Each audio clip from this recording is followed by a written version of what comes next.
Boa tarde, gente. Tudo bem? Tudo tranquilo, né? Na aula anterior, nós falamos um pouquinho mais sobre limites de funções, né? A gente trabalhou algumas ideias envolvendo limites no infinito e limites infinitos também, né? Trabalhamos alguns detalhes sobre isso. Falamos também a respeito de assíntotas horizontais, que vai ser um conceito importante quando nós formos trabalhar com a ideia de construção de gráficos com auxílio do cálculo diferencial, tá? E hoje faltou a gente falar um pouquinho sobre o limite fundamental exponencial, o que seria também uma assíntota vertical, e é o que nós vamos começar a falar hoje. Depois a gente já fala um pouquinho, se der tempo, de taxas de variação, derivadas, dá uma ideia inicial do que seria isso, tá? Bom, então vamos continuar daqui, falar a respeito do que seria uma assíntota vertical. Nós vimos na aula passada que uma assíntota, uma reta y igual a L, por exemplo, é uma assíntota horizontal, quando o limite dessa função, quando x tende a mais ou menos infinito, é igual a esse L, né?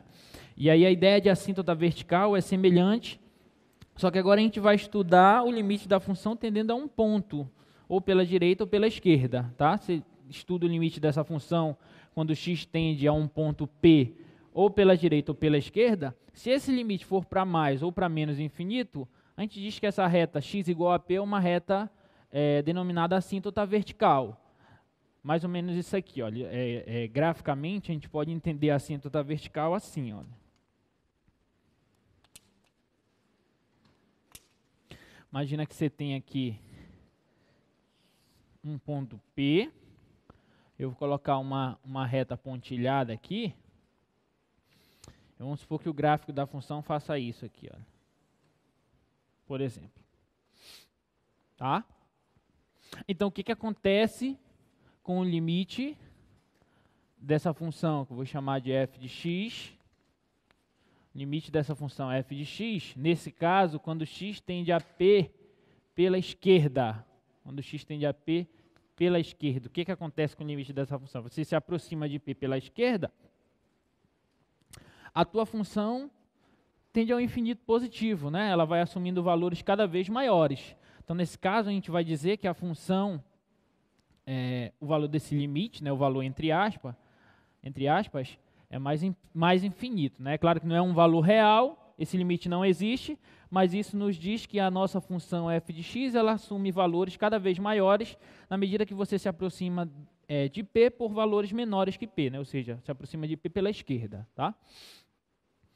Então, nesse caso, a gente observa que o gráfico da nossa função não ultrapassa essa reta vertical x igual a P, né? Essa reta aqui é a reta x igual a P, tá? Então, a gente vai dizer que, se isso acontece, nós dizemos que a reta x igual a P é uma assíntota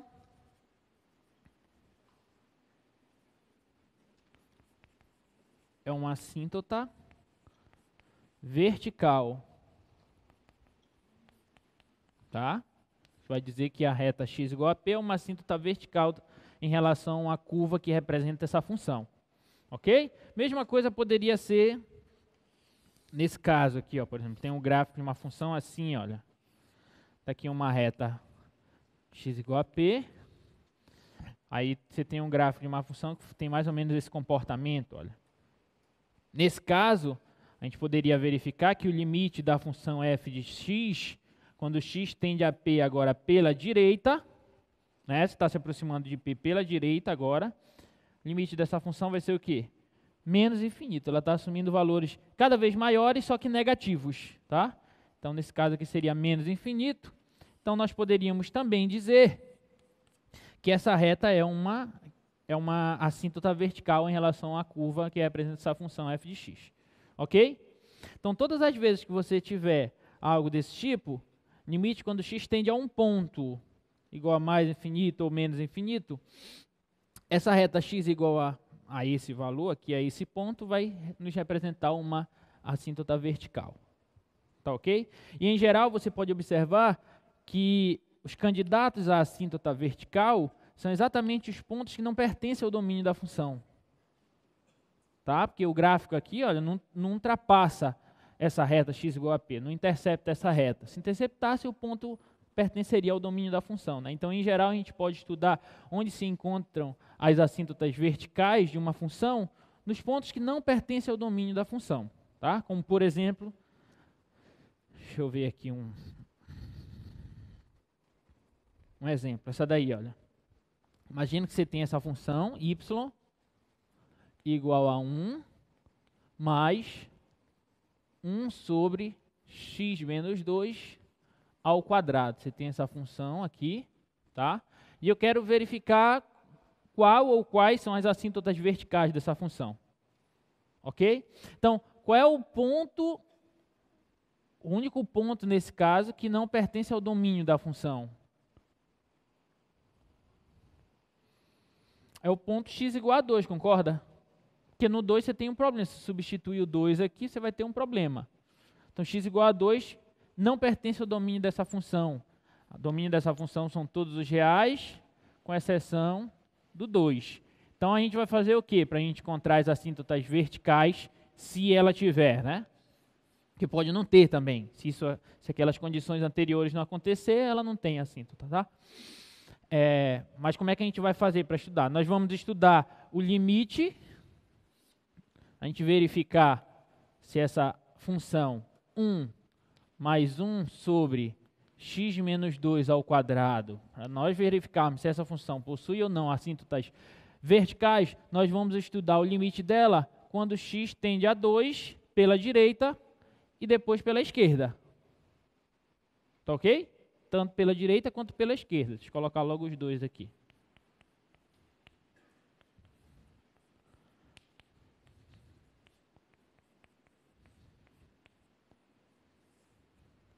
Tá ok? Então, como é que a gente estuda esse limite aqui? Bom, quando x tende a 2 pela direita, 1 é constante, não vai afetar em nada aqui o nosso problema, né? Agora, quando x tende a 2 pela direita, x menos 2, esquece o quadrado. X menos 2 tende para quanto, gente? Tende para 0, concorda? Se aproxima, o x se aproxima de 2 por valores maiores que 2, x menos 2 se aproxima de 0. E se aproxima de 0 por valores positivos ou negativos? Positivos, tudo bem? Aí quando você eleva ao quadrado, continua se aproximando de 0 por valores positivos. Tá? Então você tem uma constante, que no caso é 1, e o denominador dessa fração se aproxima de 0. Essa fração toda vai para onde? Para mais infinito. Ok? Você tem um número fixo e você vai aproximando o denominador cada vez mais próximo de 0, o resultado dessa fração vai indo para mais infinito. Tá? Mais infinito porque se aproxima de 0 por valores positivos. Ok? Então isso aqui, olha, vai para mais infinito. Se isso vai para mais infinito e você tem uma constante, o resultado todo vai para mais infinito também. Então, você já sabe que x igual a 2 é uma assíntota vertical. Ok? Mas vamos verificar esse caso aqui também. Bom, quando x se aproxima de 2 pela esquerda por valores menores que 2, esquece o quadrado. X menos 2 tende a 0, ok? Só que tende a 0 por valores negativos. Só que quando você eleva ao quadrado, ele já passa a tender a 0 por valores positivos. Né? Você tem um número negativo ao quadrado, fica positivo. Tá ok? Aí a mesma história, você tem uma constante positiva e o denominador dessa fração vai para 0 por valores positivos. Logo a fração toda vai para mais infinito. Com essa constante, continua indo para mais infinito. Olha. Então a gente conclui logo. X igual a 2, essa reta é assíntota vertical. Tá? Ela é uma assíntota vertical para essa função aqui, y igual a 1 mais 1 sobre x menos 2 ao quadrado. Ok? Tudo bem? Então, isso vai ser importante para a gente. Treinem essa ideia de de calcular é calcular o limite, tá? Calcular assíntotas verticais e horizontais é calcular limite. As horizontais, quando x tende a mais ou a menos infinito, e as verticais, quando x tende a um certo ponto que, em geral, não pertence ao domínio da função, tá? Tanto pela direita quanto pela esquerda.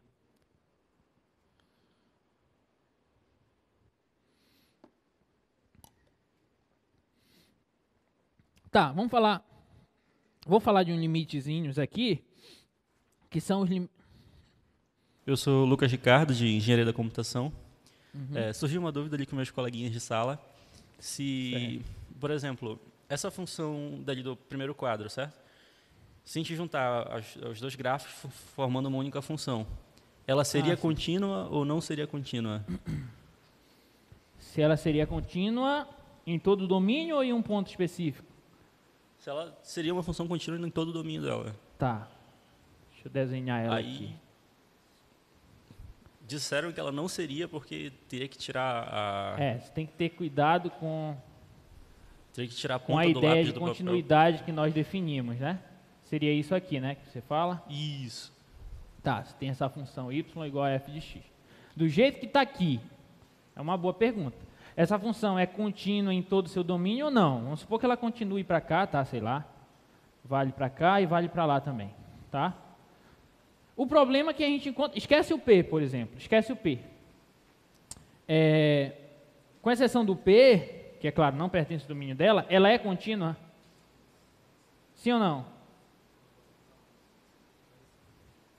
O que uma função tem que satisfazer para ela ser contínua? F contínua em um ponto. O que a gente falou de continuidade de uma função em um ponto P? Qual é a primeira coisa que você tem que analisar? Se o ponto P pertence ao domínio dela, não é isso? Segunda coisa, o que você tem que analisar? Se o limite, quando x tende ao ponto da tua função, é igual à imagem dela no ponto, não é assim? Então, o que eu falei para vocês a respeito de discutir continuidade de uma função em um ponto? Você só discute continuidade de uma função em um ponto se o ponto pertence ao domínio dela, não é isso? Então, bora olhar. Para todos os pontos que não... Para todos os pontos que estão no domínio dela, esquece o P. Ela é contínua? Sim, ela é contínua. Tudo bem? Agora, no P, eu posso discutir continuidade dela? Ele pertence ao domínio dela? Não, então não discuto continuidade dela em relação ao P. Então a conclusão seria o quê? Essa função é contínua ou não? Sim, é contínua. Ok? Apesar de parecer que existe um ponto, alguns livros chamam isso aqui de um ponto de descontinuidade, entendeu? Mas a verdade é que a gente só trabalha a ideia de continuidade de função nos pontos que pertencem ao domínio dela. Se o ponto P não está no domínio dela, eu não falo nada. Entendeu? Eu não falo nada. Então, essa função seria contínua, professor? Seria contínua em todo o seu domínio, porque o P não pertence ao domínio. Agora, se você tivesse aqui, por exemplo, olha, vou desenhar uma bolinha bem aqui, e no P eu vou levar essa função aqui no 1. Ela seria contínua? Aí não. Aí ela não seria contínua, porque quanto que é o limite quando x tende a P pela esquerda? Mais infinito. E pela direita? Menos infinito. E quanto que é a imagem do P? 1. O limite da função, quando x tende a P, foi igual à imagem? Não, então ela não é contínua. Entendeu? Agora, da feita que eu tiro isso aqui, por exemplo, ela já passa a ser contínua, sem problemas, em todo o seu domínio. Ok? Tranquilo, então. Palmas para o nosso amigo, tá?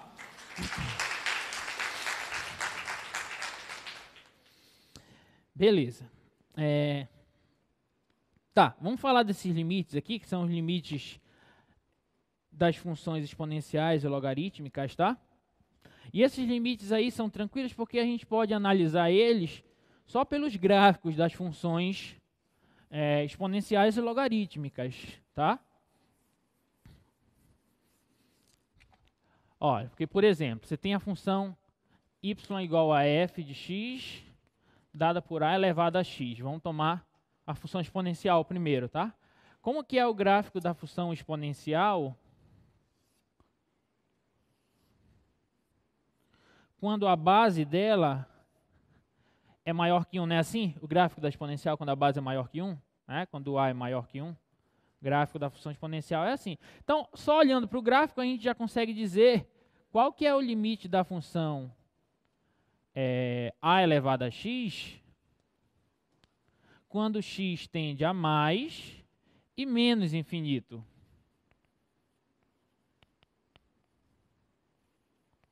No caso da base ser maior que 1. Qual que é o limite da função exponencial quando x tende a mais infinito? Você vai indo para mais infinito, as imagens estão indo para onde? Para mais infinito também, ok? Estão crescendo aqui indefinidamente as imagens. Então elas estão indo para mais infinito, esse limite é mais infinito. E quando você se aproxima, quando você faz o x tender a menos infinito, as suas imagens estão indo para onde? Para zero, se aproxima cada vez mais de zero. Nunca assume o zero, tá? Mas se aproxima indefinidamente. Então esse limite aqui é zero. Tá ok? Então limite da função a elevado a x com a maior que 1. Observa que eu estou dividindo em casos. Estou estudando primeiro o caso da base ser maior que 1. Tá? Então vai ser mais infinito e zero. Agora, se a base estivesse entre 0 e 1, se a base estivesse entre 0 e 1, como é que é o gráfico da função? Faz isso aqui. Tá ok? Faz isso aí. Então, olhando para o gráfico, qual que é o limite da função a elevado a x quando x tende a mais infinito e quando x tende a menos infinito da função exponencial? Quando x tende a mais infinito, qual que é esse limite? Zero. Você vai para mais infinito em relação ao x, a tua função se aproxima cada vez mais de zero. Ok? E quando você vem para menos infinito, tua função vai para onde? Vai para mais infinito.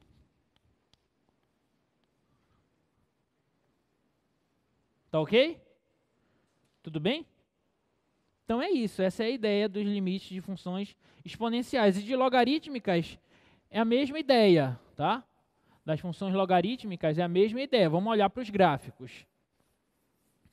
Só que agora você tem que observar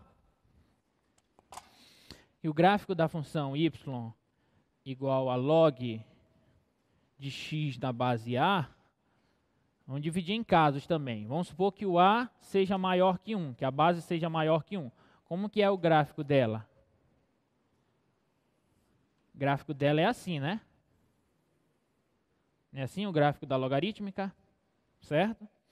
Aí daqui, olhando para o gráfico, você conclui que o limite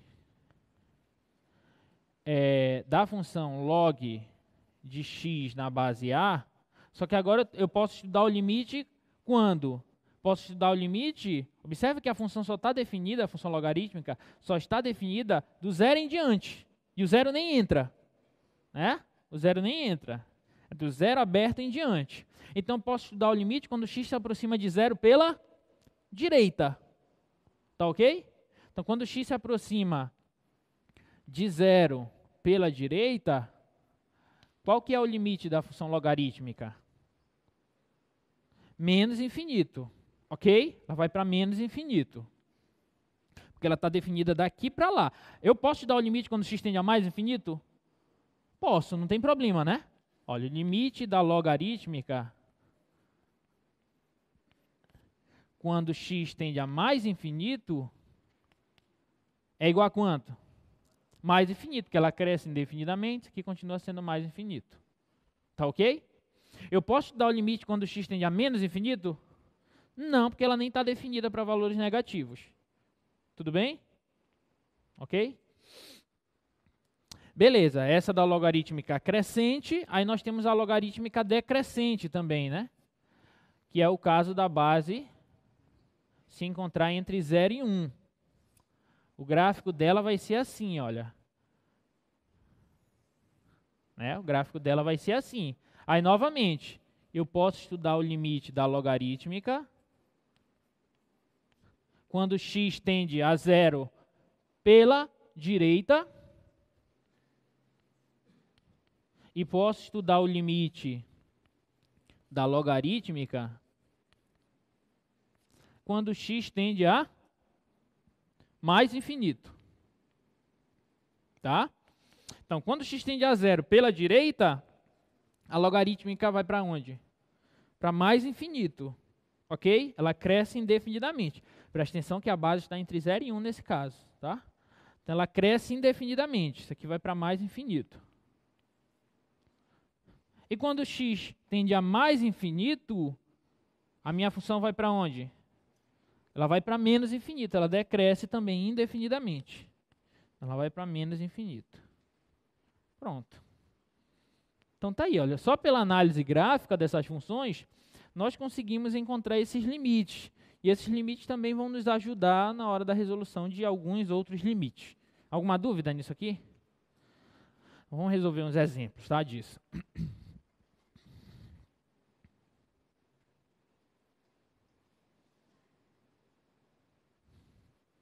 Olha, esse aqui, por exemplo.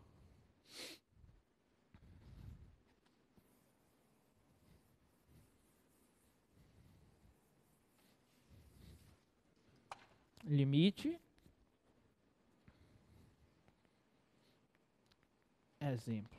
Limite quando x tende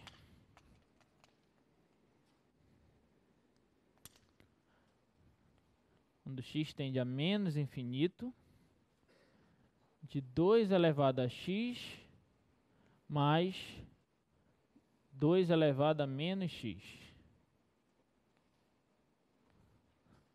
Qual que é esse limite?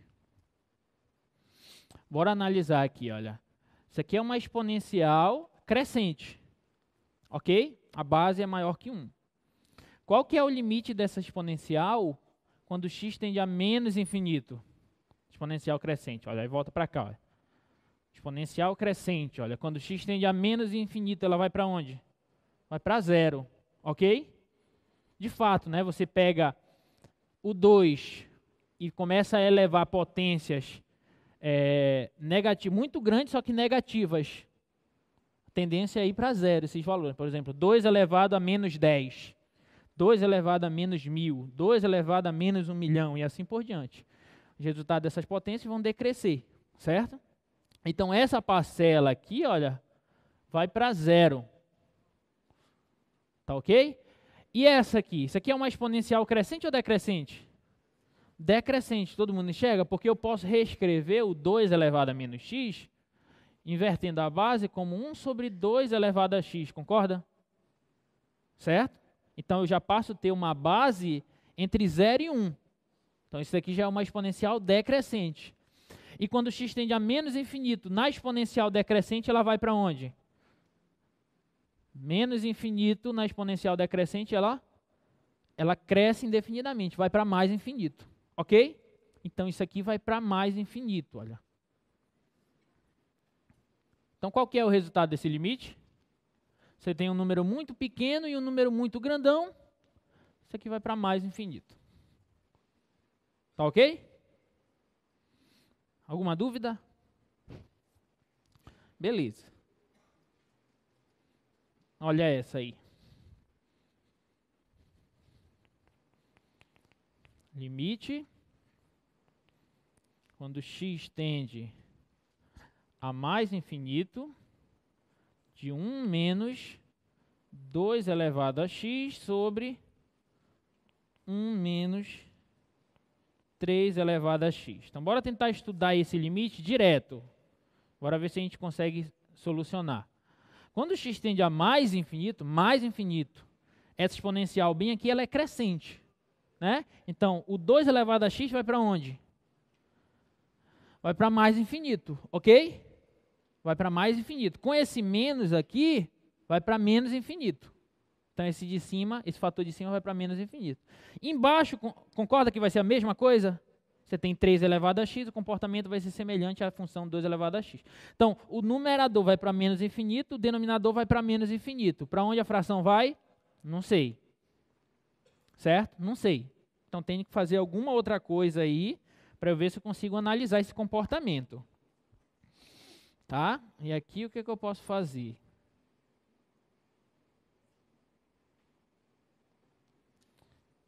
Aqui eu vou fazer o seguinte, para ver se vai dar certo.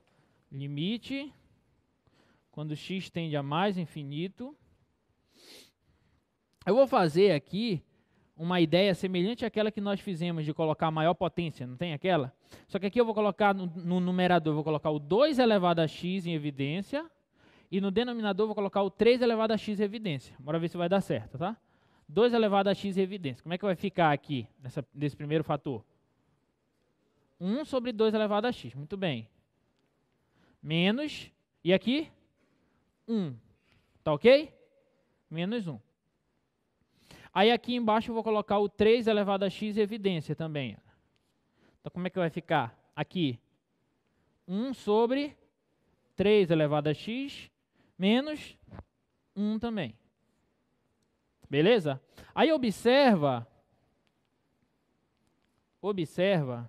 que 2 elevado a x sobre 3 elevado a x, eu posso reescrever assim, olha, 2/3 elevado a x, concorda?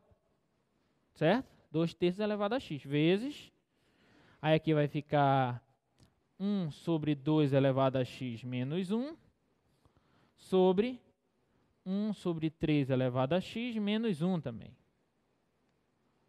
Tá ok? Aí bora analisar, olha. Quando x tende a mais infinito, 1 sobre 2 elevado a x vai para onde? Vai para zero, concorda? Porque 2 elevado a x, olha, o denominador vai para um número grandão, e você tem 1 sobre ele. Então, isso aqui vai para zero. E aqui, analogamente, isso aqui também vai para zero, ok? Então, esse numerador vai para quanto? Vai para menos 1. E esse aqui também para menos 1. Menos 1 sobre menos 1 vai para 1, esse fator entre parênteses. Tudo vai para 1, concorda? Isso aqui tudo vai para 1. E o 2/3 elevado a x, quando x tende a mais infinito, isso aqui vai para quanto? 2/3, isso aqui não é uma exponencial? Crescente ou decrescente? Decrescente, a base é 2/3, 2/3 está entre 0 e 1. Ok? Então isso aqui, quando na exponencial decrescente, quando x tende a mais infinito, isso aqui vai para quanto? Vai para 0. Ok? Então esse fator aqui, olha, isso aqui vai para 0. E como nós já vimos, todo esse fator aqui vai para 1. Então, para onde vai esse limite? Para 0. 0 vezes 1, né? 0. Pronto. Ok? Tudo bem? Alguma dúvida?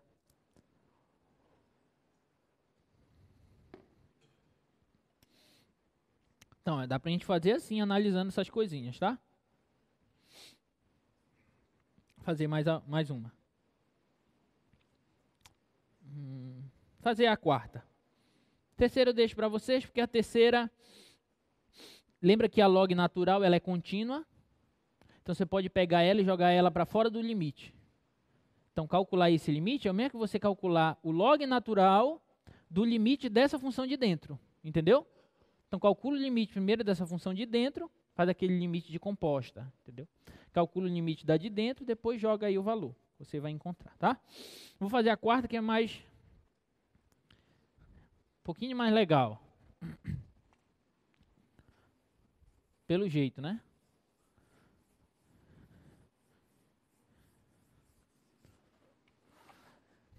É limite quando x tende a mais infinito de x vezes o log natural de 2 menos o log natural de 3 elevado a x mais 1. Quanto que é esse limite, né? Bom, bora tentar analisar, né? Quando x tende a mais infinito, aqui mais infinito, né? Um número muito grandão vezes o log natural, isso aqui também vai para mais infinito. Log natural 3 elevado a x vai para mais infinito. Quando x tende a mais infinito, a log natural é uma função crescente, vai para mais infinito também, né? Então ficaria mais infinito menos mais infinito. Não sei para onde vai. Lembra que você não pode cancelar esse troço aí, né? Então a gente tem que mexer nisso aí para tentar reescrever isso de alguma outra forma.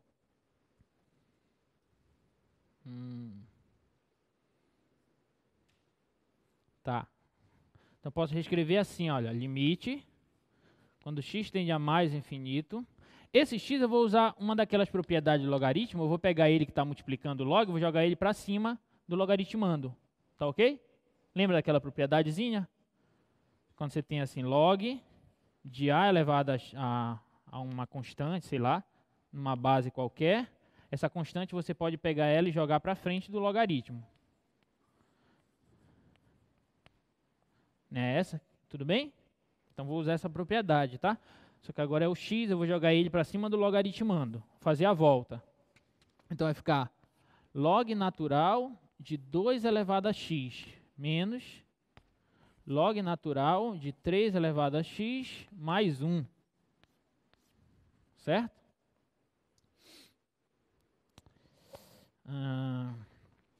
Aí agora, olha, eu tenho uma subtração de logaritmos. Eu posso usar outra propriedade dos logaritmos, né? Quando você tem uma subtração de logaritmo, você pode transformar em quê? No logaritmo do quociente. Certo? Você pode reescrever isso aqui assim, ó, limite, quando x tende a mais infinito. Aí você pode reescrever log natural de 2 elevado a x sobre 3 elevado a x mais 1. Lembra dessa propriedade? Que você tem log de A sobre B. Fica log de A menos o log de B. Não é isso? Lembra que esse ln aqui é log, tá? Esse ln é o log na base E. Aquele número de Euler, né? A base dos logaritmos neperianos, tá? Tá, então eu tenho isso aí, né?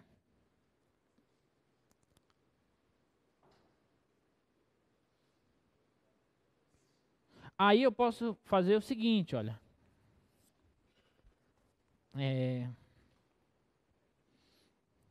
Então, vou fazer o seguinte. Limite, quando x tende a mais infinito, do log natural. Aí é que eu vou fazer a mesma ideia da anterior. Eu tenho 2 elevado a x, já vou deixar ele aqui. E aqui embaixo eu vou colocar em evidência o 3 elevado a x. Vai ficar assim, olha.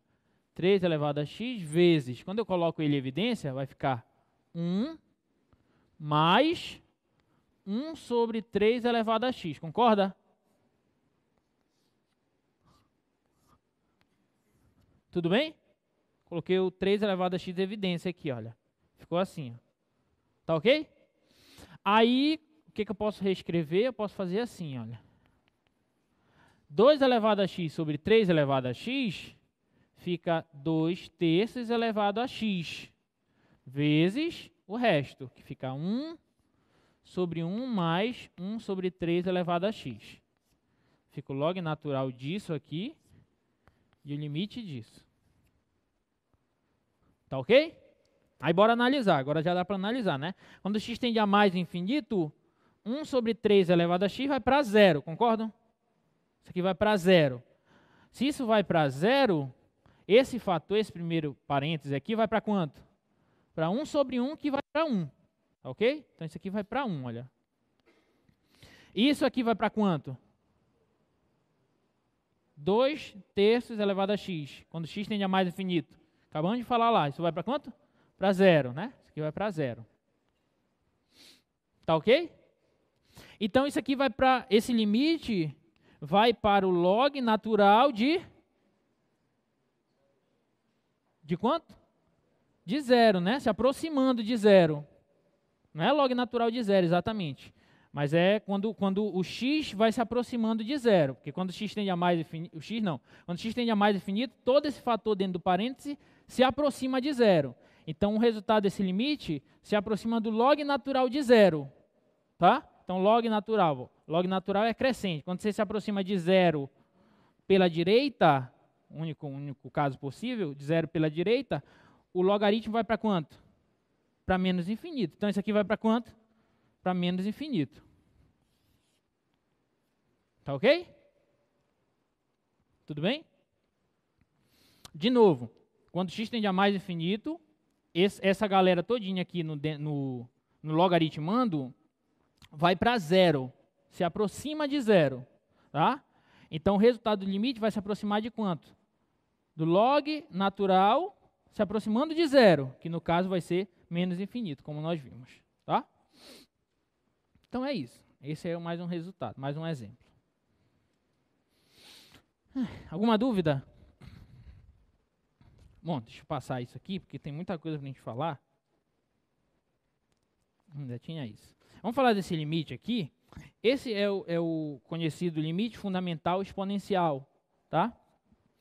Ele tem muito a ver também com aquela formulazinha dos montantes dos juros compostos, lá da matemática financeira. Aqui nós não vamos demonstrar, a gente vai aceitar esse fato, esse limite como uma verdade, ok?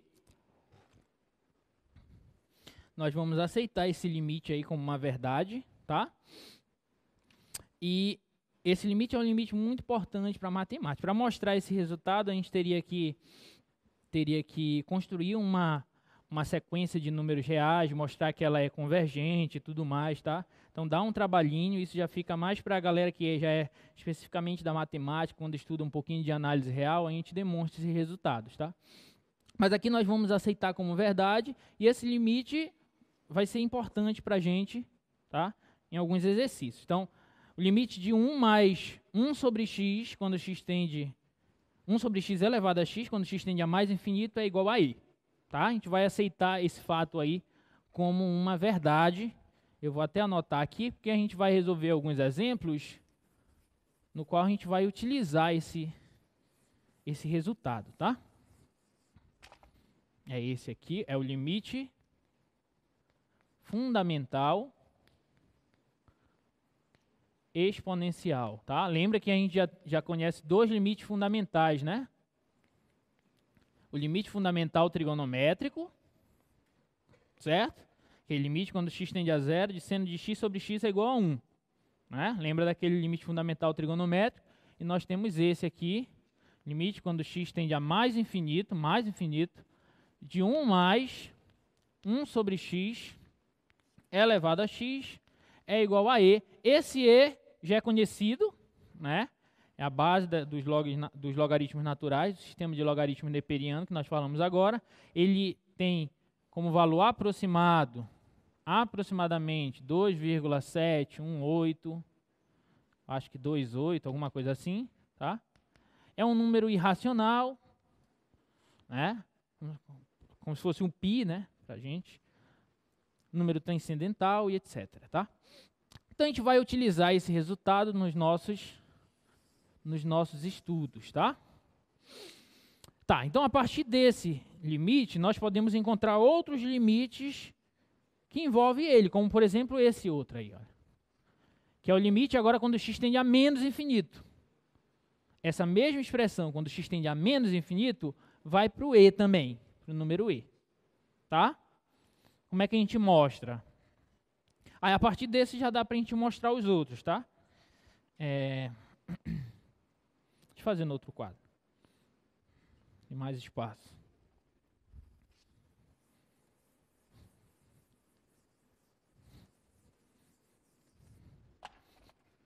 Limite, exercício, exemplo.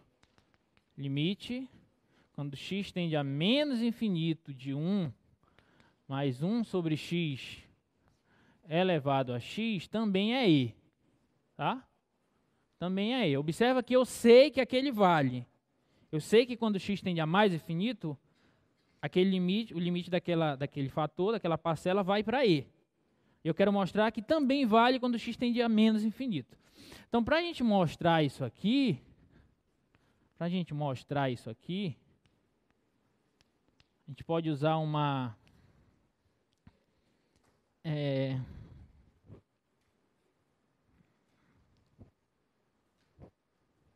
substituiçãozinha. Nós vamos fazer a seguinte substituição, olha. A seguinte substituição. Eu vou chamar o x de menos t mais 1. Tá? Uma variável t. Vou já entender por quê. Vou chamar o x de menos t mais 1. E observe que quando a gente faz a mudança de variável, a gente tem que analisar logo quando x tende a menos infinito, a tua outra variável vai para quanto? Tem que fazer logo essa análise, né? Então, bora olhar aqui, olha. Quando x tende a menos infinito, que é o nosso caso, para onde o t vai, gente? quando x tende a menos infinito, o t vai para onde? Vocês conseguem enxergar direto? Bora analisar. Ah, não consigo enxergar, professor. Então faz o seguinte, olha. Faz o seguinte, olha. Esse menos você pode passar para cá. Fica t mais 1. E esse 1 você pode passar para cá. O t vai ser menos x menos 1. Concorda? Você vai ter isso aqui, olha. O t vai ser menos x menos 1. Aí olhando para cá você consegue. Quando x tende a menos infinito, para onde o t vai? Para mais infinito. Né? Porque você tem menos daqui, com o menos infinito, que é o x vai se aproximar, vai para mais infinito. Mais infinito menos 1. Isso aqui continua indo para mais infinito. Tá ok? Tá? Aí eu vou usar essa substituição. Vai ficar assim, ó, limite. Observe que aqui eu já não vou usar mais x, eu vou usar t.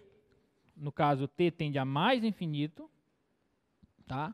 Vai ficar 1 mais 1 sobre x. Só que o x é menos t mais 1. Certo? Então vai ficar menos t mais 1. Elevado a x. Novamente, o x é menos t mais 1. Então tenho isso aqui. Tá? Então, bora ver quanto é que dá. Observa que aqui, olha, eu posso fazer logo o jogo de sinal, né? Mais e menos. Vou colocar logo menos aqui. Tá? Aí aqui eu posso tirar o MMC desse fator, vai ficar limite, quando t tende a mais infinito, de, quando eu tirar o MMC aqui vai aparecer t mais 1 menos 1. Ok? Aqui vai ficar t mais 1 menos 1 sobre t mais 1. Elevado a menos t mais 1. Aí observa aí. Esse 1 menos 1 aqui vai cancelar, né? Vai sobrar limite, quando t tende a mais infinito, de t sobre t mais 1 elevado a menos t mais 1. Certo? Observa que ainda não é bem o limite que a gente tem lá, né? Ainda não é exatamente. Mas observa que, como esse expoente é negativo, eu posso inverter a base e trocar o sinal do expoente. Não posso? Quando você tem uma exponencial elevada a um expoente negativo, você inverte a base e troca o sinal do expoente. Então, eu vou fazer isso, aqui do outro lado. Então, você vai ficar com isso aqui, olha.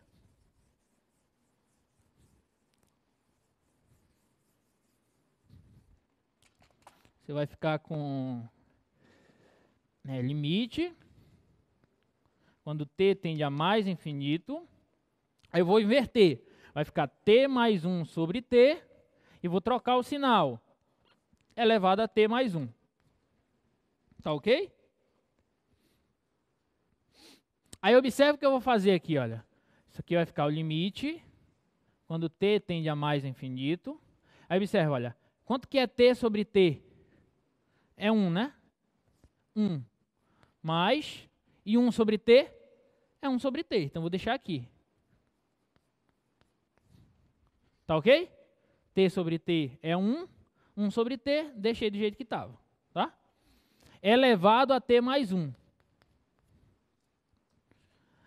Olha para cá e olha para cá. Tá bem parecido já, não tá? Só que aqui é só o x. E aqui é quem? T mais 1. Então, como é que eu posso mexer para tirar esse t mais 1 e deixar só o t? Posso reescrever assim, olha. Limite, quando t tende a mais infinito, de 1 mais 1 sobre t, elevado a t, vezes 1 mais 1 sobre t. Concorda? Porque quando eu faço isso, eu tenho que multiplicação de potências de mesma base, você conserva a base e soma os expoentes. T mais 1 daqui. Belezinha? Então você tem isso aqui. Aí bora estudar. Quando t tende a mais infinito, 1 sobre t vai para onde? Para 0.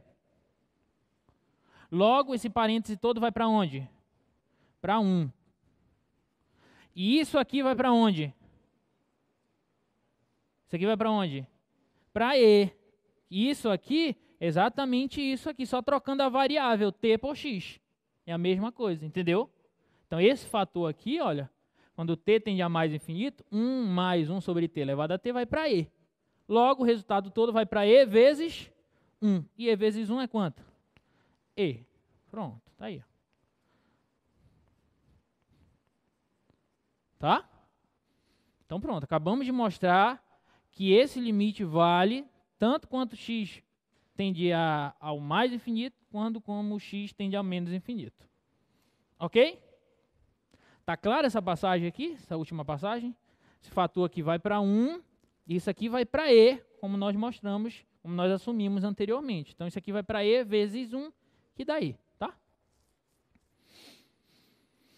Beleza. Tranquilo. Esse daqui é imediato, tá? Olha, esse daqui é imediato. Mostre que esse limite aí também é igual a e. Limite, quando u tende a 0, de 1 mais u elevado a 1 sobre u também é e. Esse daqui é imediato.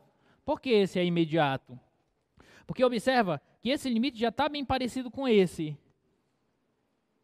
Então, se eu fizer uma substituição de maneira esperta, eu soluciono ele rápido. Qual é que é a maneira esperta de eu fazer isso? É eu chamar o u de 1 sobre x. Se eu pego esse fator aqui, olha, porque aqui não é 1 mais u, então eu vou chamar esse troço aqui de u. Então vai ficar 1 mais u, tá? Então vai ficar assim, olha. Meu limite vai ficar assim, ó. Vai ficar limite. Aí bora analisar, porque como eu vou mudar a variável, eu não posso mais usar o x aqui. Então bora analisar. Quando x tende a mais infinito, o u tende para quanto? O x tende a mais infinito, aqui no denominador. O u, que é igual a 1 sobre x, vai para quanto? Para 0. Muito bem, o u vai para 0. Pronto, olha. Então limite de u tendendo a 0, de 1 mais u, 1 mais u, elevado a x. Ora, se o u é 1 sobre x, quanto que é o x? É 1 sobre u, né? Você manda o x para cá, olha. Manda o x para cá e o u para baixo. X vai ser 1 sobre u. Pronto, olha. Então vai ficar aqui no expoente 1 sobre u. E esse limite a gente já sabe que ele é e. A gente só mudou a variável. Certo? Ok? Só mudamos só fizemos uma mudança de variável. Chamei de o 1 sobre x de u. Só isso. Analisei para onde eles iriam, esses carinhas. Fiz a substituição de x lá no limite e pronto. Tá? Uma dúvida? Beleza. Se não tem dúvida, a gente vai passando.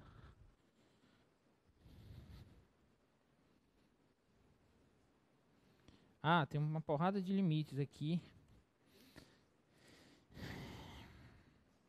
Olha, esse segundo aqui, esse do meio, observa que aqui já está 1 mais 1 sobre x, não é? Se tivesse só o x sem esse mais 2 aqui, você saberia quanto vale, sim ou não? Valeria quanto? E. Né? Então, como é que você faz para tirar esse mais 2 daqui? Você divide em duas potências de mesma base, igual como eu fiz aqui, olha. Aqui não era mais 1? Eu não dividi assim? Então, você vai fazer a mesma coisa, só que aqui vai aparecer o 2. Entendeu? Aí analisa do jeitinho que a gente fez aqui, você vai encontrar o mesmo valor. Vai dar E também, aquele limite. Tá ok? Então não vou fazer ele, vou fazer o outro. Vou fazer o de baixo. Onde é que eu faço? É aqui, né? Limite.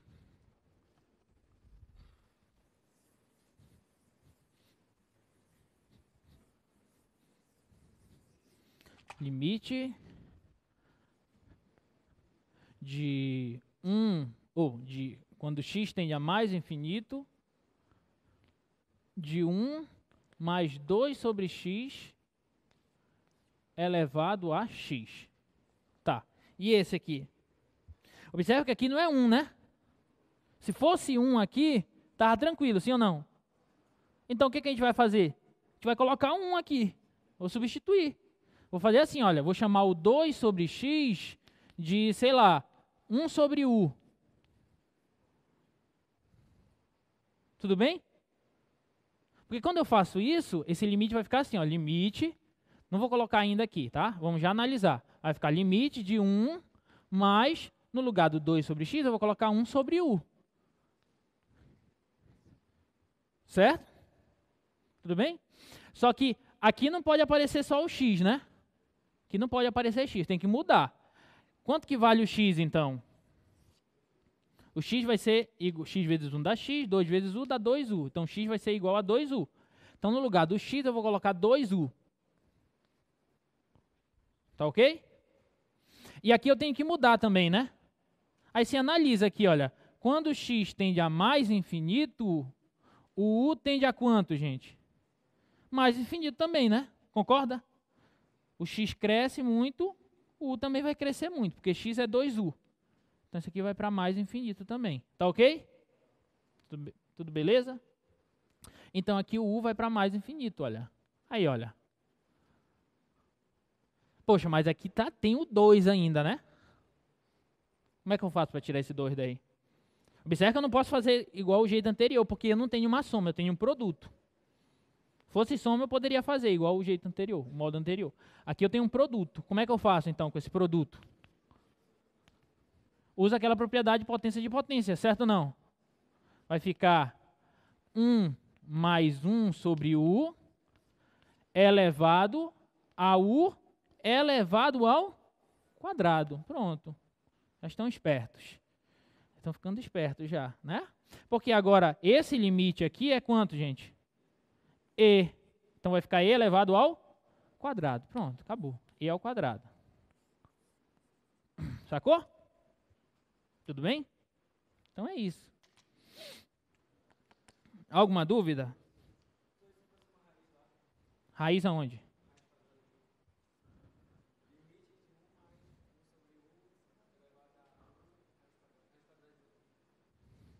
Elevado a raiz quadrada de u aqui? Não faço ideia.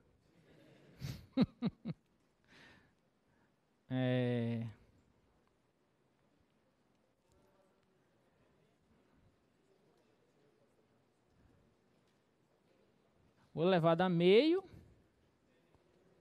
Que fica u elevado a meio.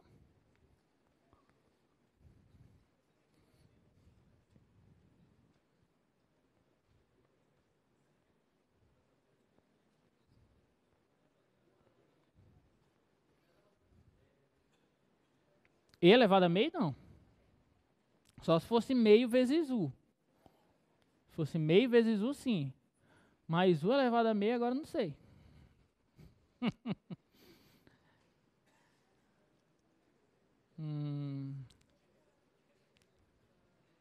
Sei. Depois eu respondo. Tá? Não sei não. Alguém sabe? Alguém quiser ajudar? Eu não sei. Algum monitor? Sabe para onde é que vai isso aqui? Também não sei não. Vocês têm cada pergunta, vocês tiram cada pergunta assim, né? Não sei, vou pensar, depois eu vejo. Tá? Próxima aula eu trago o resultado. Se tiver resultado, né? Bom, enfim, vamos passar então. Deixa eu falar. Ainda tinha mais um limite, né? Tinha mais esse limite aqui. E esse aqui é igual a 1. Tá? Esse limite, eu não vou fazer ele, vou só dar a dica, vou deixar um dever de casa, tá? Você pode chamar esse fator aqui em cima de uma variável qualquer, por exemplo, u. Chama esse e elevado a h menos 1 de u. Entendeu? Aí você vai tentar isolar o h, porque observa que o h tende a zero. Você vai tentar isolar o h. Para você tirar o h desse expoente, você só pode usar o quê? Logaritmo. Né? Se tirar o expoente, você só pode usar logaritmo.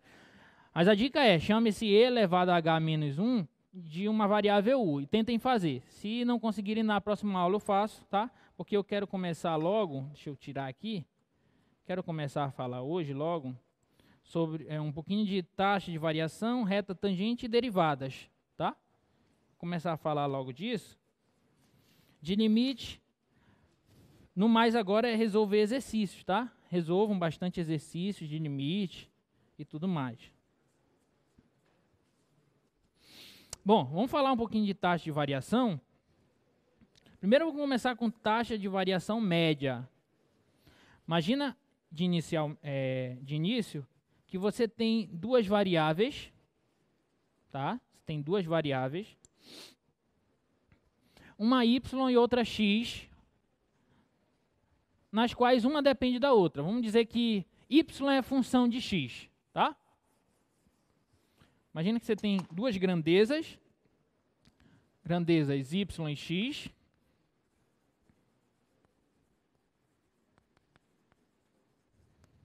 Certo?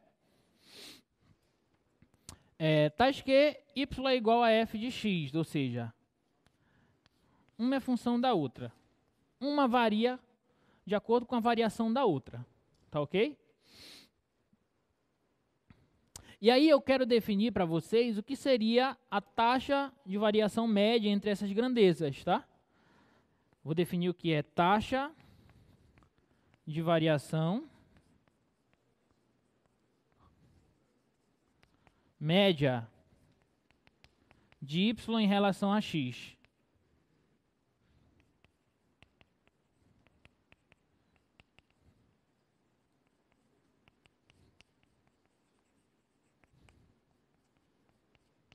Tá?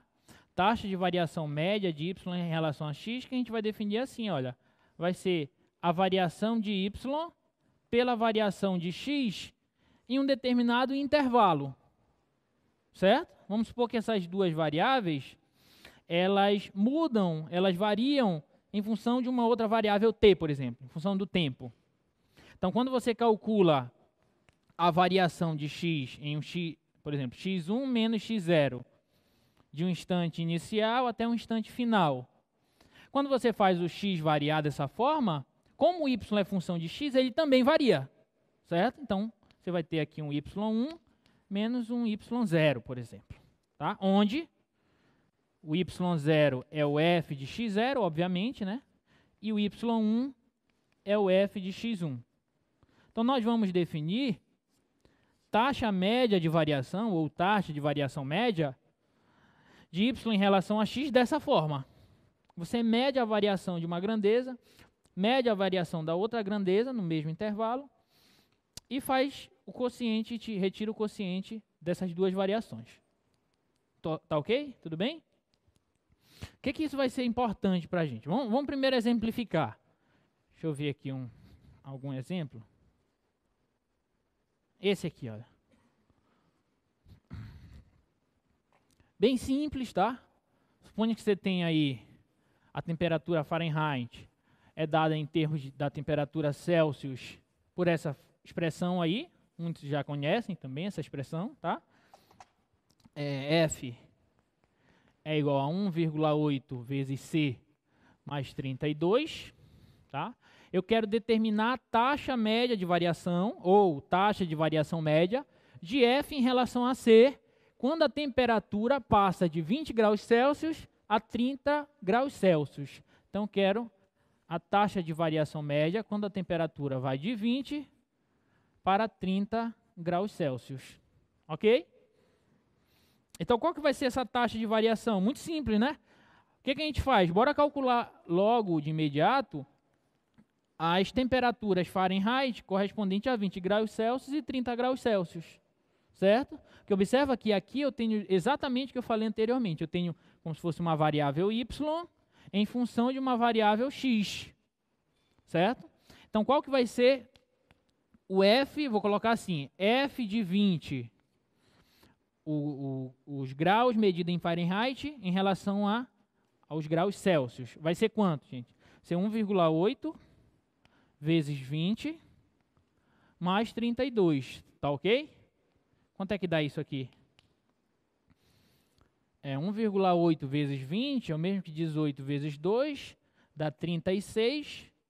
36 mais 32 dá 68. Ok? E a outra, nessa daqui, o f de 30 vai ser 1,8 vezes 30 mais 32. Quanto que vai dar isso aqui? 1,8 vezes 30 é o mesmo que 18 vezes 3. 18 vezes 3 dá 54, ok? 54 mais 32 dá 86, tá certo? Se eu errar a continha aí, me corrijam, tá? 86. Então, eu quero a taxa de variação média, ou taxa média de variação, dessa temperatura em Fahrenheit em relação à temperatura em Celsius, tá? Então, vai ficar o quê? Em Fahrenheit eu tive, é como se fosse assim, olha, F de 30 menos o F de 20, porque eu estou variando de uma temperatura inicial de 20 para uma temperatura final de 30, sobre 30 menos 20. Em cima, os graus Fahrenheit, embaixo, graus Celsius, ok? Então, vou obter o F de 30 foi 86, o F de 20 deu 68, sobre 30 menos 20, que dá 10. Tá ok? Então, isso vai dar quanto? Vai dar 18, certo? 18 sobre 10, que dá 1,8. Pronto. Então, isso aqui é 1,8. E qual é a leitura dessa grandeza aqui, desse caso, dessa taxa de variação média? Isso nos diz que a cada variação de 1 grau Celsius, essa variação se relaciona em graus Fahrenheit de 1,8. A cada grau Celsius, em graus Fahrenheit, ela varia 1,8. Ok? Tudo bem? Posso até colocar assim. 1,8 Fahrenheit por Celsius. Porque eu tenho essa grandeza sobre essa. Aqui é Fahrenheit, isso aqui é Celsius. Então, um exemplo básico de taxa de variação. Isso aqui é taxa média de variação, tá? Ou taxa de variação média. Ok? De uma grandeza em relação a outra. Tá? E nós estamos trabalhando justamente no conceito de funções, tá? Nós estamos trabalhando com funções.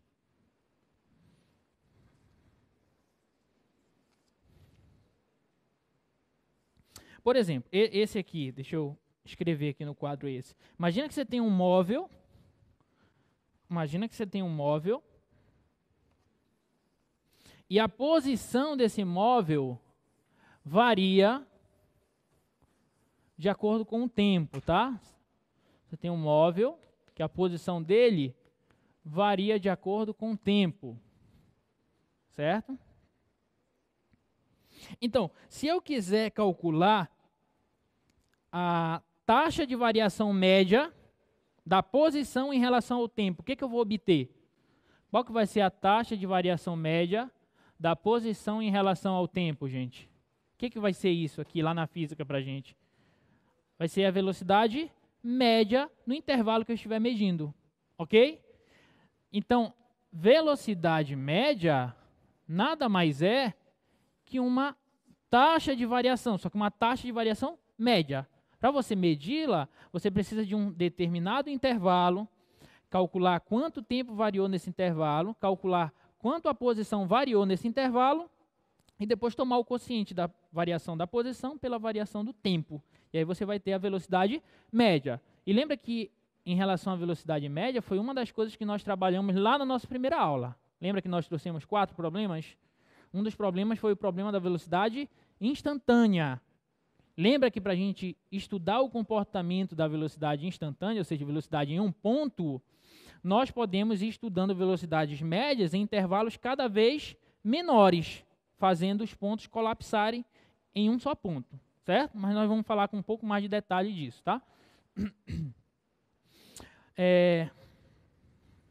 Deixa eu ver aqui. Tá, então vamos continuar aqui nesse exemplo.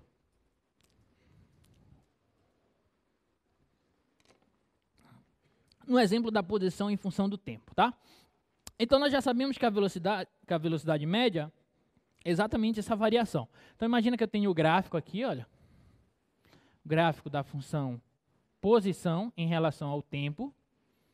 A função posição em relação ao tempo. Eu não sei como é que é esse gráfico, vou desenhar um gráfico qualquer aqui. Tá? Então, eu vou pegar aqui um tempo inicial, um tempo t0, por exemplo. e aqui um tempo final, tempo T1. Quando eu calculo, foi um exercício que nós já fizemos lá na nossa primeira aula já, né? Aqui está a posição no T0, no tempo inicial, e a posição no T1, no tempo final. Essa velocidade média, que é exatamente esta taxa de variação média, ela é dada, por exemplo, se eu olho para esses dois pontos e olho para esse triângulozinho bem aqui, olha, eu vou traçar a reta que passa por esses dois pontos, olha. Essa reta aqui. Não está bem reta, mas tudo bem.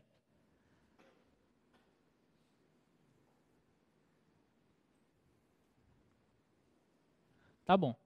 Aí eu vou olhar para esse triângulozinho aqui que vai ser gerado. Tá? O que vai ser... É claro que essa reta ela tem um certo coeficiente angular aqui, que ela vai ter em relação ao eixo das abscissas, e esse ângulo vai ser igual a esse, tá? São ângulos correspondentes.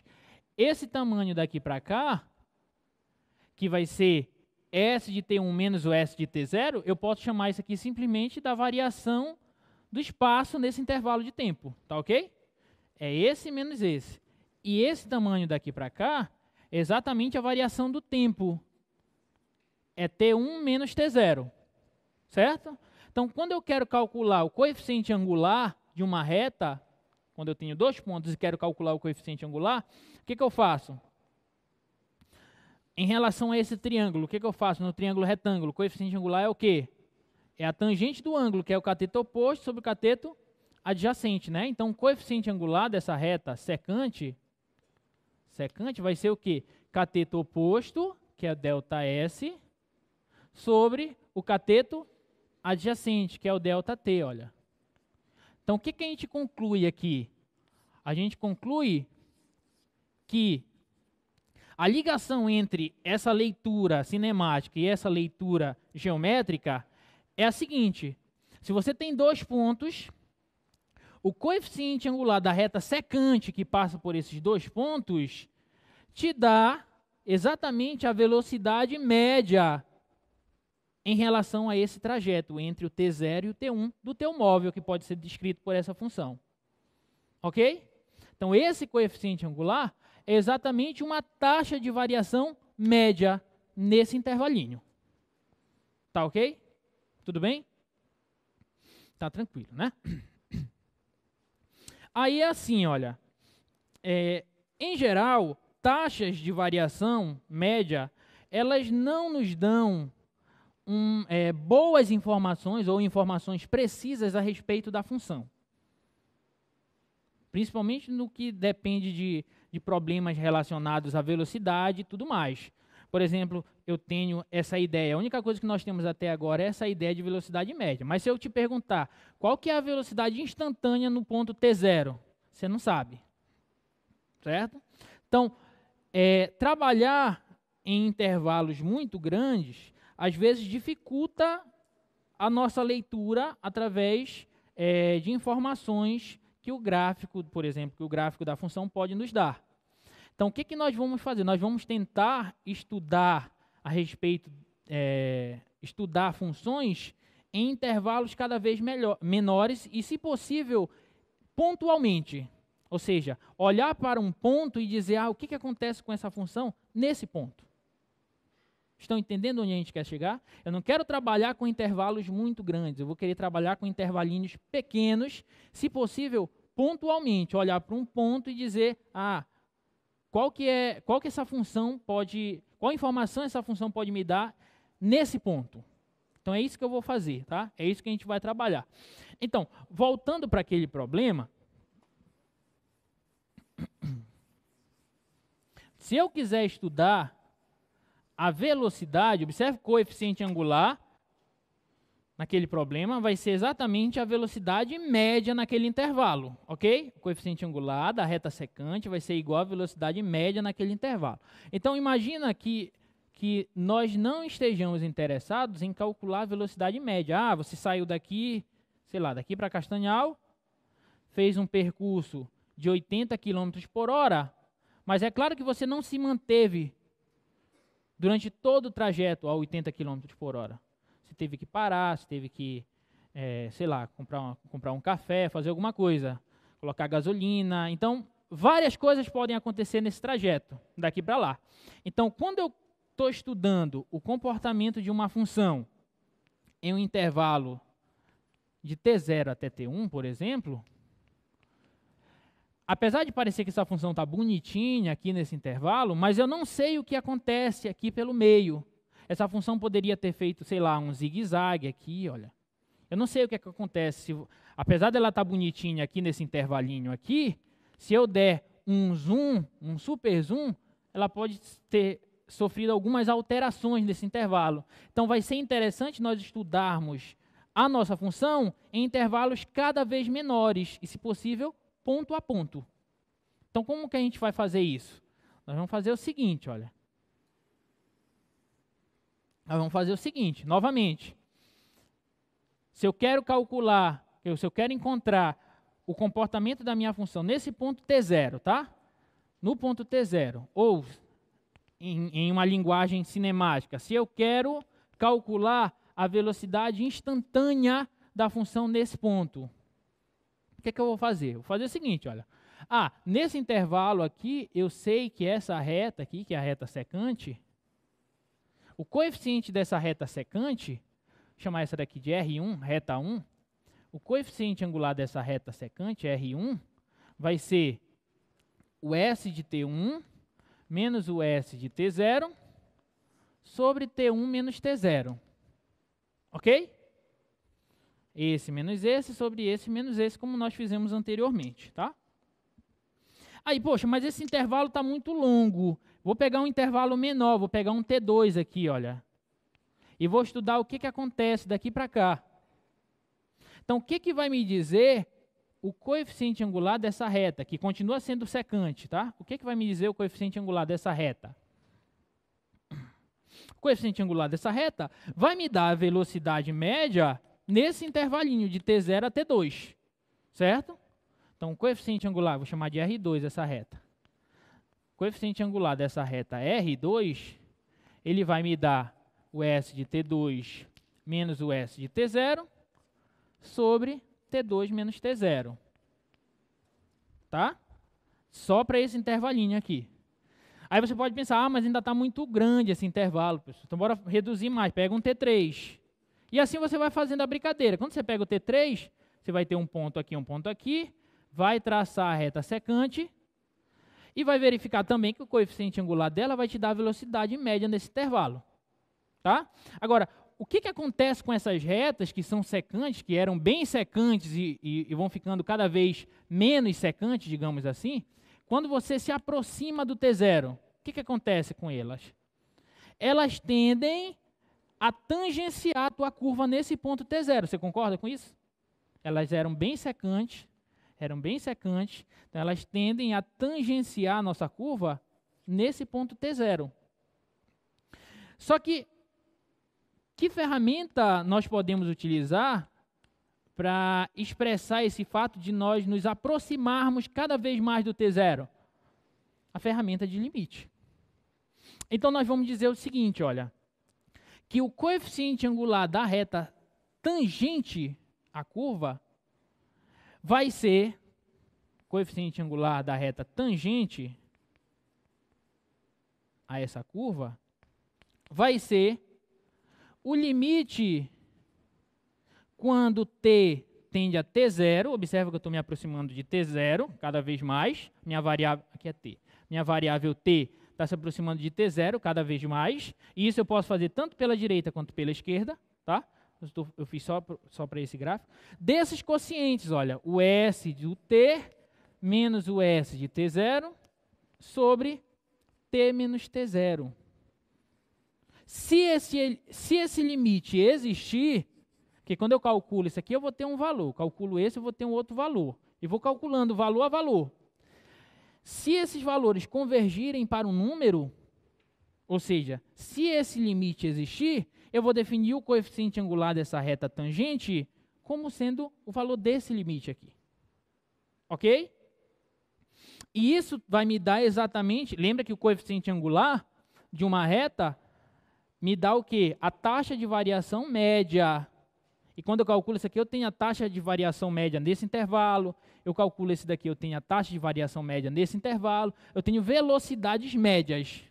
Quando eu chego nesse limite, caso esse limite exista, eu vou estar diante exatamente da velocidade instantânea, que é a velocidade em apenas um ponto, no ponto t0. Então, o coeficiente angular da reta tangente a um ponto vai me dar exatamente a velocidade instantânea no caso de você, se você estiver trabalhando com um problema de cinemática, por exemplo, se esse gráfico for um gráfico de uma função posição em relação ao tempo, instantânea. Então, olha, acabamos de verificar que se esse limite existir, o resultado desse limite vai ser o coeficiente angular da reta tangente no ponto t0, nesse ponto que eu estou trabalhando, para onde os t's estão se aproximando, estão convergindo, tá? E esse coeficiente angular vai me dar exatamente a velocidade instantânea, no caso de eu estar trabalhando com uma função posição em relação ao tempo. Ok? Tudo bem? Então, esse limite, observe que eu estou trabalhando na variável t, mas eu poderia mudar isso aqui e dizer o seguinte, olha.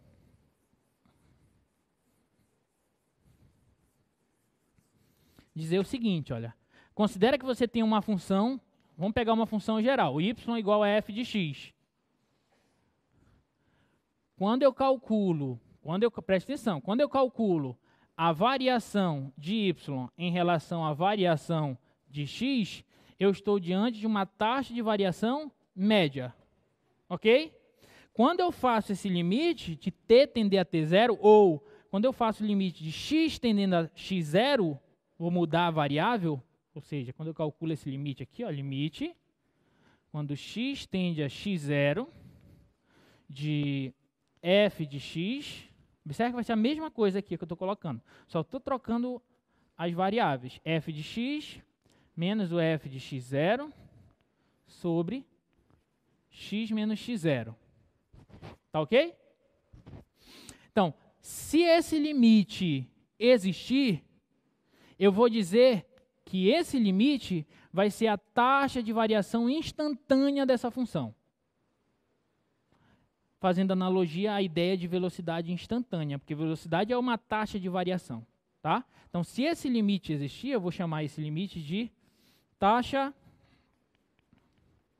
de variação instantânea, que é quando você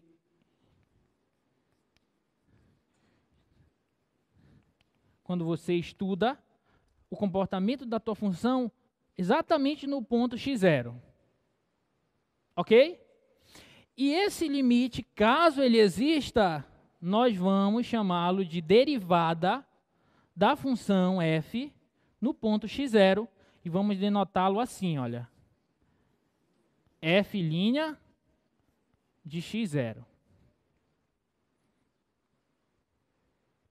Esse tracinho aqui em cima da função. Tá? Então, o que vai ser a derivada? A derivada de uma função em um ponto nada mais é que a taxa de variação instantânea da função nesse ponto. Ok? E ela é dada, ela pode ser calculada através desse pequeno limitezinho aqui. Limite de f de x menos f de x0 sobre x menos x0, quando x tende a x0. Não, vamos chegar lá. Vamos chegar lá ainda, tá? Vamos chegar lá. Tem um resultado que nos diz que se a função é derivável, ela é contínua, entendeu? Mas se a função é contínua, se a função não for contínua, ela não é derivável. O que não significa que se a função é contínua, ela é derivável. Entendeu? Mas nós vamos explicar isso com mais detalhes. Vocês não entenderam nada, né? Mas é assim, se a função é contínua, ou se a função é derivável, ela é contínua. Vamos chegar lá. Se a função é derivável, ela é contínua, entendeu? Ah, então se ela for contínua, ela é derivável? Não. Não. A recíproca não é verdadeira nesse caso. Mas a contrapositiva é verdadeira. Qual é que é a contrapositiva de uma afirmação? Você sabe o que significa contrapositiva? Por exemplo, eu digo assim, olha, por exemplo, eu digo assim, deixa eu pensar aqui. Todo mundo nessa sala, quem está nessa sala é estudioso. Espero que seja verdade, né? Mas todos nessa sala são estudiosos. Preste atenção, todos nessa sala são estudiosos. É como se tivesse aqui, ó. Todos nessa sala, quem está nessa sala é estudioso. Vamos pensar assim, quem está na sala é estudioso, tá? Agora, isso significa que quem é estudioso está nessa sala? Sim ou não? Não necessariamente, né? Porque tem gente estudiosa lá fora também. Sim ou não? Entendeu a sutileza? Se todos que estão, se eu digo, quem está nessa sala é estudioso, isso não significa que todos os estudiosos estão nessa sala, entendeu? Mas, se eu disser assim, que todos nessa sala são estudiosos, com certeza significa que se alguém não é estudioso, ele está nessa sala? Aí não. Aí se o cara não é estudioso, ele não está aqui nessa sala. Entendeu? Então, quando você tem isso aí a gente estuda em lógica matemática. Quando você tem assim uma proposição P que implica uma proposição Q, a contrapositiva dessa implicação nos diz que se não Q, então não P. Quando você nega a tese, você obtém a negação da hipótese. Entendeu? Então, por isso que eu vou dizer que se uma função é derivável, ela vai ser contínua. Mas não significa que se a função é contínua, ela é derivável, entendeu? Qual é que vai ser a verdade? Se a função é derivável, ela é contínua, portanto, se ela não é contínua, ela não é derivável. Entendeu? Mas nós vamos detalhar isso aqui um pouquinho mais. Não vamos ficar doidos ainda com isso. Vamos por parte, que agora que a gente está aprendendo derivado, entendeu? Derivado é isso, tá claro? É esse limite aqui. Beleza.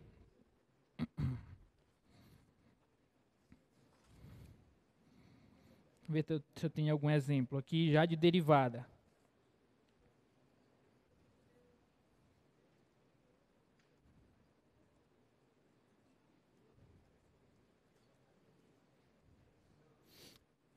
Esse aqui, olha.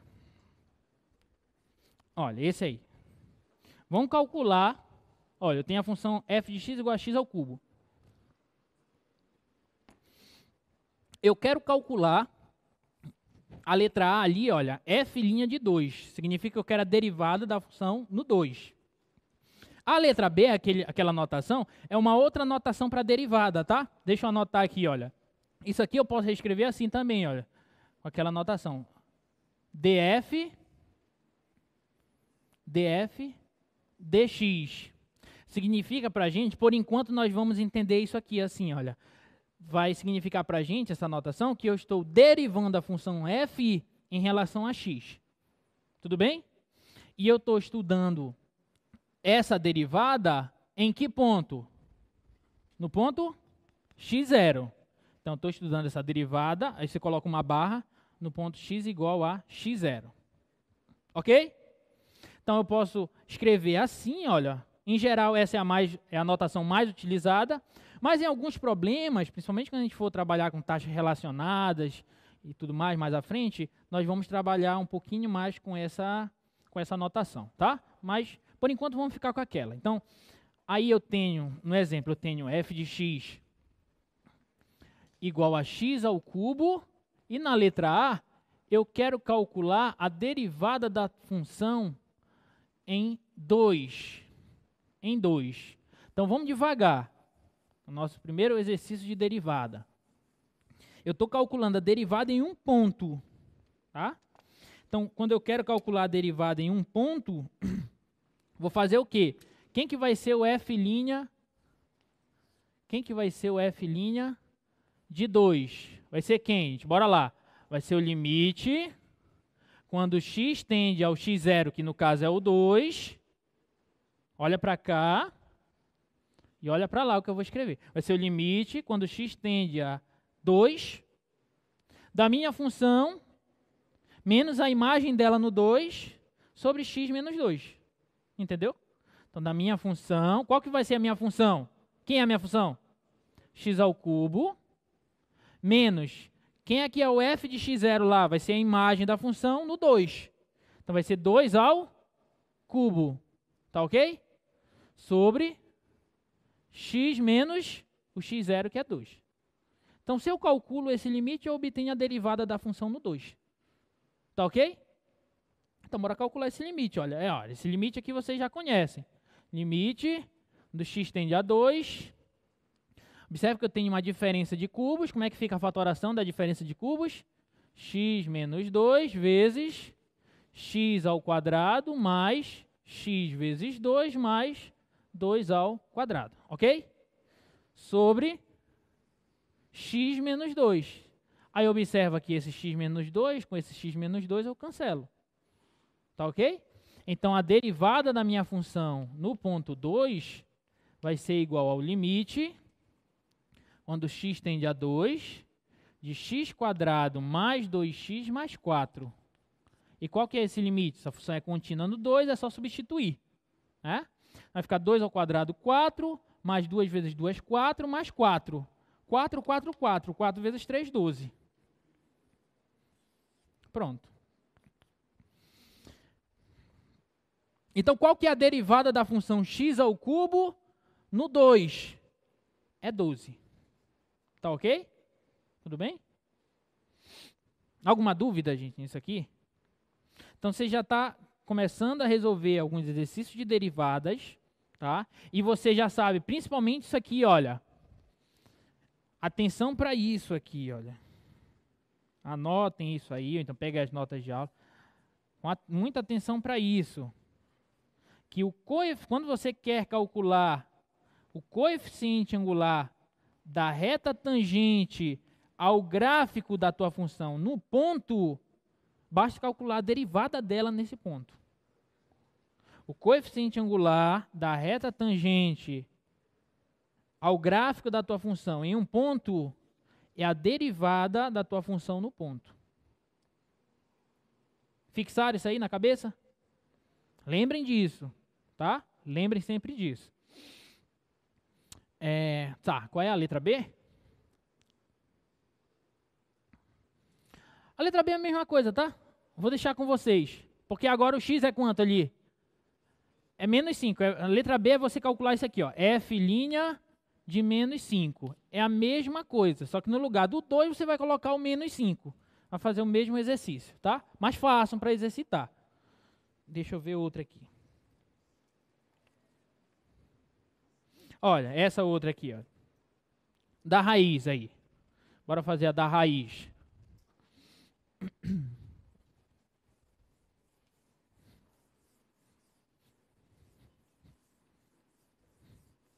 Então, derivada nada mais é que um limite, entendeu? É uma taxa de variação instantânea, mas é um limite.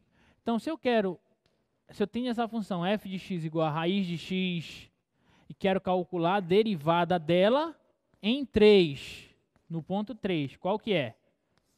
Aí, bora lá. Qual que vai ser a derivada da função f no ponto 3? Vai ser o limite, quando x tende a 3, tá ok? De f de x, quem é f de x? Raiz de x. Menos o f de 3. Quanto que é o f de 3? Raiz de 3. Sobre x menos 3. Tá ok? Tá claro? Não entendeu? Pergunta. Tá claro, né? Então vou seguir. Então essa derivada vai ser limite. Aí esse limite todo mundo já deve saber resolver também, né? Isso aqui embaixo você pode reescrever como raiz de x ao quadrado menos raiz de 3 ao quadrado, né? Sobre raiz de x menos raiz de 3. Então isso aqui vai ficar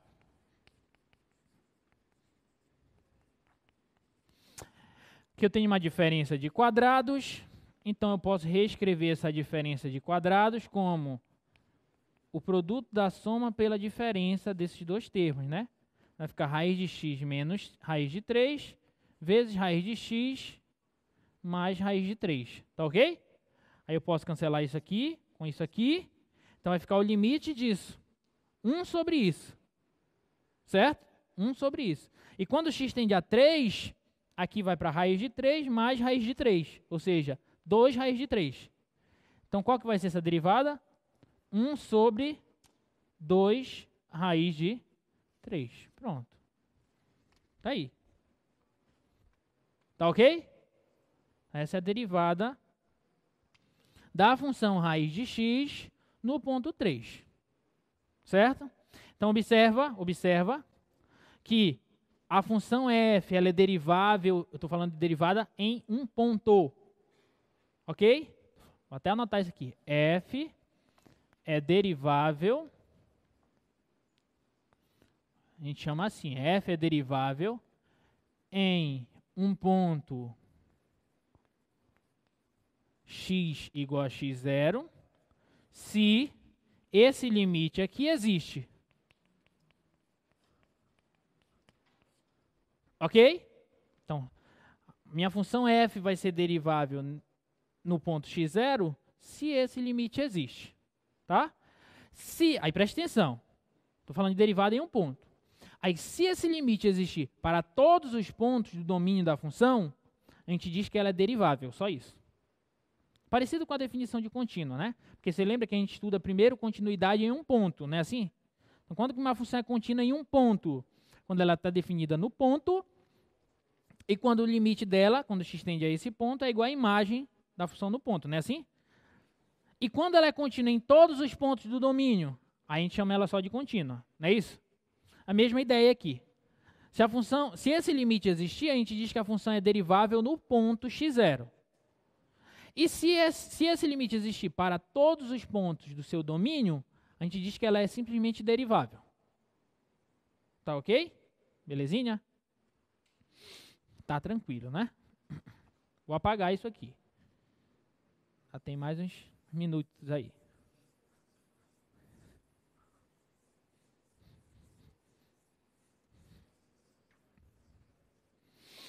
E o que você entende de taxa de variação da taxa de variação?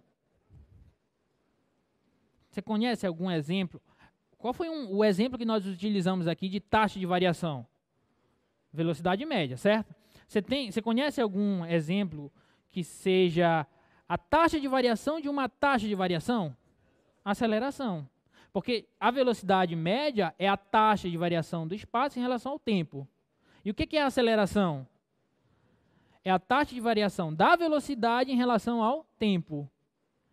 Isso nos dá a noção de segunda derivada de uma função. Entendeu? É quando você calcula a derivada da função. Certo? Então, seria a segunda derivada que nós vamos usar a notação assim, olha. F, duas linhas de x0. Uma linha para a primeira derivada, duas linhas para a segunda derivada e assim por diante. 3 linhas para a terceira derivada e assim sucessivamente. Ok? Tá tranquilo.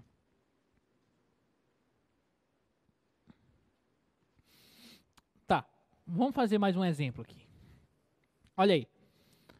Observe que agora eu não estou te pedindo de fato só a derivada. Estou te pedindo o seguinte, olha. Considera essa função f de x igual a x ao quadrado mais 3. E eu estou te pedindo o seguinte, olha. Determine a equação da reta tangente ao gráfico da função f nos pontos, vou fazer a letra A. Letra A é no ponto 1 e f de 1. Tá, beleza. Então, tem essa função e eu quero a equação da reta que tangencia essa função nesse ponto. Aí, só para vocês entenderem, bora desenhar o gráfico dessa função f de x igual a x ao quadrado mais 3. Como que é o gráfico dessa função? A x ao quadrado, ela passa aqui no 0. A x ao quadrado mais 3, ela desloca 3 unidades para cima. Não é assim? Por isso que facilita a gente saber as transformações nos gráficos das funções, entendeu? Foi uma das primeiras aulas que nós tivemos. Então, ela passa bem aqui no 3, olha. Certo? Onde se encontra esse ponto aqui, olha, ponto 1 em f de 1? Bem aqui vai estar o 1. E quanto que é o f de 1, gente? 4, todo mundo concorda? Se substitui 1 aqui, 1 mais 3, 4. Então, vai bem aqui, olha. 1 e 4. Então, vai passar bem aqui, olha. E eu quero a equação da reta tangente ao gráfico dessa função nesse ponto. Então, quero essa reta aqui, olha.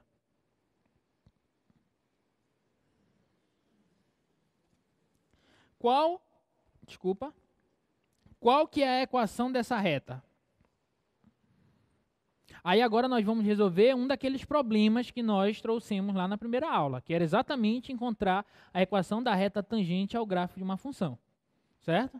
Como que eu faço isso? Observe o seguinte, olha. Observe o seguinte. Se você tem 2 pontos, você consegue escrever a equação da reta, não consegue? Você calcula o coeficiente angular, enquanto o coeficiente linear, e pronto, parará, pererê, acabou. Né? Agora, se você tem só um ponto, você consegue escrever a equação da reta? Sim ou não? Sim. Como? Hã? Não entendi. Isso. Você consegue, se você tiver um ponto, olha, P, x0, y0, mas não só um ponto. Se você tiver o ponto e o coeficiente angular, aí você pode utilizar aquela equaçãozinha que vocês já conhecem, que é essa, y menos o y0 igual ao coeficiente angular vezes x menos x0. Ok? Todo mundo conhece ela, né? Então, se você tiver o ponto por onde a reta passa e o coeficiente angular, acabou o teu problema. Porque esse daqui você já tem, coeficiente angular também, só substituir os valores aqui, você vai encontrar a equação da reta. Ok? Você tem o ponto por onde a reta passa? Sim ou não? Tem, né? Quais as coordenadas? 1 e 4. Então, o ponto P, vou chamar aqui de ponto P, possui coordenadas 1 e 4. Só está faltando o quê? Coeficiente angular. Porém, você já sabe, como eu falei anteriormente, que o coeficiente angular de uma reta, o coeficiente angular da reta tangente ao gráfico de uma função no ponto é dado pelo quê? Pela derivada da função no ponto. Ok? Então, o coeficiente angular dessa reta, que é tangente ao gráfico dessa função, nesse ponto, vai ser igual à derivada da função no ponto. Qual é o ponto? O ponto de abscissa 1. É no x igual a 1. Entendeu? Tá claro isso aí? Tudo bem? De novo, você já tem o ponto por onde a reta tangente vai passar. Se você tiver o coeficiente angular, acabou o teu problema. Como você encontra o coeficiente angular? Basta calcular a derivada da tua função no ponto correspondente. No ponto de abscissa x igual a 1. Tudo bem? E qual que vai ser essa derivada aqui? Aí você calcula o limite. Limite, quando x tende a 1, de f de x, quem que é o f de x? X ao quadrado mais 3, menos f de 1. Quanto que deu f de 1? 4. Precisa fazer de novo? Não, você já sabe que o f de 1 é 4. Sobre x menos 1. X menos x0. Tá? Então, vai ficar limite, quando x tende a 1. Aí, olha, 3 menos 4 dá menos 1. Vai ficar x quadrado menos 1. Sobre x menos 1. E esse limite, quando você olha ele, você já ri, porque você já sabe resolver, né? Já acha a graça do limite. Esse limite, quando x tende a 1, aí isso aqui você reescreve como x mais 1 vezes x menos 1 sobre x menos 1. Cancela, cancela. Vai dar o limite quando x tende a 1 de x mais 1, que vai dar quanto? 1 mais 1, 2. O que você encontrou? A derivada da função no ponto 1, que também é o coeficiente angular da reta tangente no ponto 1. Entendeu? Se você já tem o coeficiente e o ponto, escrever a equação vai ser a coisa mais fácil. Vou fazer bem aqui, para a gente finalizar. Aí qual que vai ser a equação? A equação vai ser a seguinte, olha. E a equação é essa, y menos y0, m vezes x menos x0. Então vai ficar y menos. Quanto que é o y0, gente? Quem que é o y0? Olha para cá. x0, y0. y0 é a abscissa do ponto desculpa, a ordenada do ponto correspondente, que é 4. Então, y0 é 4, igual ao m, que deu 2, x menos o x0, que é 1. Então, fica y menos 4, igual a 2x menos 2, logo y será 2x menos 2 mais 4, e o y será 2x mais 2. Essa é a equação da reta que tangencia o gráfico da tua função no ponto x igual a 1. Ok? Alguma dúvida? Ainda tem tempo ainda para alguma coisa ou não? Eu vou só esboçar aqui no GeoGebra, só para eles enxergarem rapidinho. Olha o gráfico da função original, x² mais 3. Tá? Vou colocar aqui o ponto 1 e f de 1. Está aqui, olha, o ponto A. E eu vou pedir para ele calcular a reta tangente a esse gráfico. Cadê? Reta tangente, está bem aqui, olha. Está aqui, olha. Essa é a reta tangente de preto aqui. Olha a equação dela bem aqui, olha. 2x mais 2 foi o que nós encontramos. Ok? Na aula que vem a gente continua essa ideia, tá, gente? Até quarta-feira.